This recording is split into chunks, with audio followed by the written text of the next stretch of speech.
Olá, alunos. Aqui quem fala é o professor Anderson Barreto. Iniciamos agora mais uma aula de História para todos do sétimo ano. Na aula de hoje vai ser uma aula rápida sobre a teoria absolutista. Nós já vimos como foi a formação dos Estados Nacionais, como a Inglaterra, Espanha, Portugal, França se unificaram, e agora nós vamos entender a teoria que deu base a isso tudo. Qual foi o discurso que fez com que a sociedade passasse de feudos para uma nação governada por um único rei com poderes totais, com poderes absolutos. Qual foi o discurso que foi usado para assegurar essa tomada de poder dos reis? Isso então é a teoria absolutista. Com o surgimento do Estado Nacional, colocava então o rei no centro de todas as decisões políticas e econômicas e sociais daquele país, substituindo a nobreza, o senhor feudal que governava aquele feudo específico. Agora, ao contrário, um rei, uma única pessoa, governa todo um país, todo um conjunto de feudos, que era exatamente o que um país é. Mesmo assim, a nobreza não havia se enfraquecido. Na verdade, assumiu outro papel, que seria total apoio à manutenção do poder real em troca de favores e privilégios. Então, aquele discurso que eu comentei com vocês na aula passada. A nobreza perde status, Ela deixa de ser a proprietária única das terras e passa a ser uma subordinada do rei. Mas isso não deixa de ter privilégios, não deixa de ter benefícios para aquela classe. Perdão. Um desses benefícios era a manutenção dos impostos. A população pagava impostos não somente ao rei, mas parte desses impostos também iam para a nobreza. A burguesia não tinha direitos, mas era na verdade a classe social de sustentação durante as monarquias absolutas, já que pagava pesados tributos ao rei.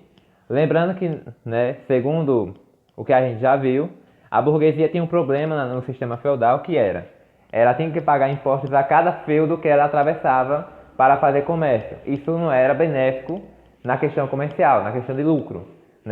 Quando o país se une em torno de uma figura de um rei, ela só vai pagar um único tributo ao rei. Só que esse tributo era ainda muito pesado. Mas mesmo assim, a burguesia pagava muitos impostos ao rei, para sustentar aquele sistema onde você tinha reis e nobreza sendo sustentados pela população, mas mesmo assim a burguesia ainda lucrava muito com o comércio. E aí aquela imagem, aquele esquema que resume toda essa discussão que a gente está tendo sobre o Estado absolutista. A nobreza e a igreja católica sustentavam a figura do rei, enquanto a burguesia e os camponeses pagavam impostos, muito altos impostos, para essas classes, para que esse sistema funcionasse. E agora vamos à pergunta que não quer calar. Como convencer uma sociedade que viveu 1000 anos com um sistema feudal, a sociedade europeia no caso, um sistema feudal, descentralizado e autônomo, a se conformar com um rei com poderes absolutos?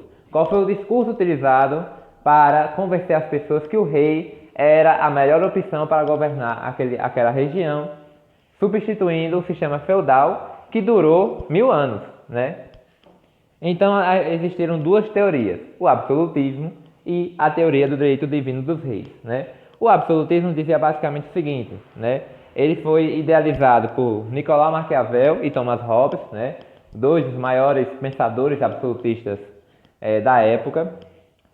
Nicolau Maquiavel dizia, a sua teoria era destaque sobre a virtude e a fortuna, ou seja, para Maquiavel, um rei ele deveria ter poderes absolutos. Para que ele tivesse poderes absolutos, a sociedade então poderia crescer, poderia se desenvolver. Se o rei não tivesse esses poderes, ele teria que lutar para alcançá-los. Um rei ele precisa manter a ordem na sociedade, e para isso, para que ele mantenha a ordem e os bons costumes daquela sociedade, ele precisava de poderes absolutos.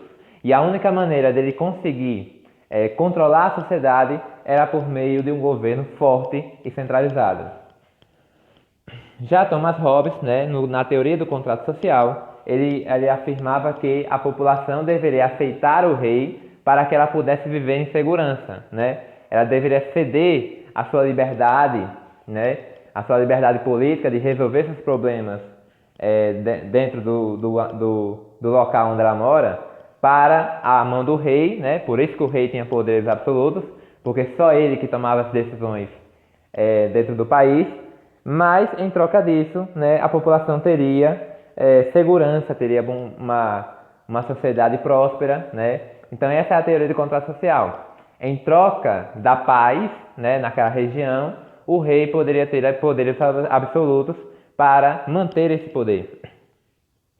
E a teoria do direito divino dos reis, né, ela foi elaborada por Jacques Rousseau e Jean Bodin, né, dois dos grandes pensadores dessa teoria. E ela vai unificar, né, o poder dos reis com a influência da Igreja Católica, né? A Igreja Católica teve um papel importante nesse período, porque ela também justificou para a população qual era a importância dos reis, né?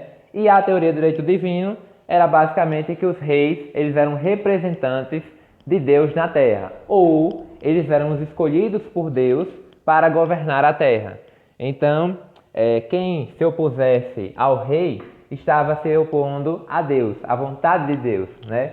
Porque o rei é a única pessoa, segundo a teoria, né, a única pessoa dentro daquele local que pode governar a terra, né? Por conta que ele era um escolhido de Deus para isso. Então, para os absolutistas, o poder do rei era soberano e estava acima de qualquer estrutura social, inclusive da Igreja Católica. Vendo esse perigo para os católicos, teorias foram elaboradas por pensadores, né? O absolutismo ele meio que separava, né? Isso é importante dizer. O absolutismo meio que separava a Igreja do Estado, né? Então, no absolutismo, por exemplo, de Maquiavel, ele dizia que o rei ele tem que estar acima de tudo. Ele tem que ter poderes absolutos, inclusive maiores do que a Igreja, né? Então, a teoria do direito divino ela vem para opor essa ideia, né? Ela vem para dizer, não, a Igreja é importante porque a Igreja dá ao rei, né, o poder que ele precisa para governar a terra, né, para governar o país. Sem a Igreja, né, sem Deus, ele não é o escolhido para governar. Então essa aliança entre a Igreja e o rei, ela foi firmada, né, nesse período em que a teoria do direito divino foi criada, onde o rei precisava do aval de Deus para poder governar o país. Bom, pessoal, é isso. A aula de hoje, uma aula rápida sobre a teoria absolutista.